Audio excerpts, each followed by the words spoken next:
সকাল সকাল বাড়িতে আজকে মাছ এসেছে। এটা কি চারটিখানি কথা? জলখাবার খেয়ে শুরু করে দিয়েছি রান্না করতে, কারণ দীপ বলেছে আজকে তাড়াতাড়ি অফিস যাবে, তাই টিফিন নিয়ে যাবে। যখনও যাবে তখন খিদে পাবে না, তাই আমি ঝটপট রান্নাটা করছি। মাছের ঝোল আর ভাত। ওকে টিফিন দিলে আমি একটা তরকারি ভাতই দিই। একদম শর্টকাটে রান্না করছি। পেঁয়াজ ভাজার গল্প নেই। পেঁয়াজ, আদা, রসুন, লঙ্কা সব একসাথে বেটে পেস্ট করে মশলা বানিয়ে দিয়েছি। আর একদিকে মাছ ভাজছি আর একদিকে আলু ভেজে নিয়েছি, যাতে রান্নাটা তাড়াতাড়ি হয়। আর মশলাটা পুড়ে যাবে বলে আমি ছোট গ্যাসে বসিয়ে দিলাম, আর বড় গ্যাসে মাছ ভাজাটা ট্রান্সফার করে দিলাম। রনকে বলেছিলাম ফ্রিজে ডিমগুলো ঢুকিয়ে রাখতে, তো ডিমের ট্রে রেখেছে ওই দূরে টিভি ক্যাবিনেটের ওপর, আর ফ্রিজটাকে এরকম খুলে রেখেছে। দিয়ে ওই 1 কিলোমিটার হেঁটে হেঁটে যাচ্ছে আর আসছে। এভাবেই নাকি ও ডিম রাখবে। ভালোই হয়েছে, টাইমটাও বেশি লাগবে, না হলে এই কাজটা ফুরিয়ে গেলে তো আবার ওকে একটা কাজ দিতে হবে। মাছের ঝোল একদম রেডি। মশলা কষাতে কষাতেই ওটাতে মটরশুঁটি দিয়ে দিয়েছিলাম। আলু মটরশুঁটি দিয়ে মাছের ঝোলের টেস্ট কিন্তু একদম অন্যরকম হয়।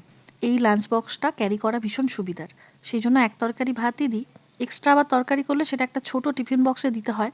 সেইটা নিয়ে আবার দ্বীপের খুব সমস্যা, সেটা কোথায় রাখবে, কিভাবে নিয়ে যাবে।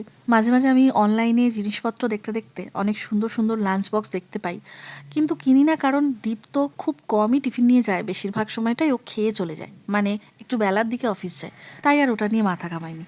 হয়ে গেল আমার রান্না, ওর লাঞ্চ বক্সও রেডি। বাকিটা একটা বাটিতে ঢেলে রাখলাম।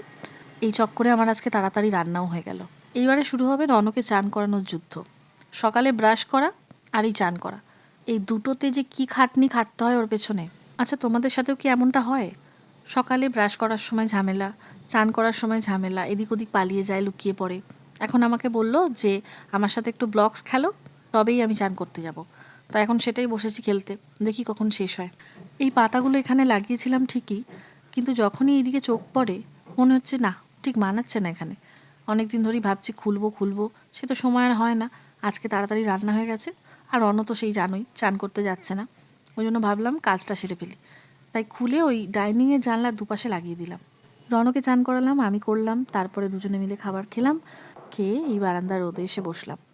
আর ওই যে পেডিকিওর করেছিলাম, যে করেছিল সে আমাকে বলেছিল যে রোজ চান করার পরে নারকেল তেল মেখে ভালো করে মোজা পরে নিতে, যেন কোনো নোংরা না ধরে পায়ে।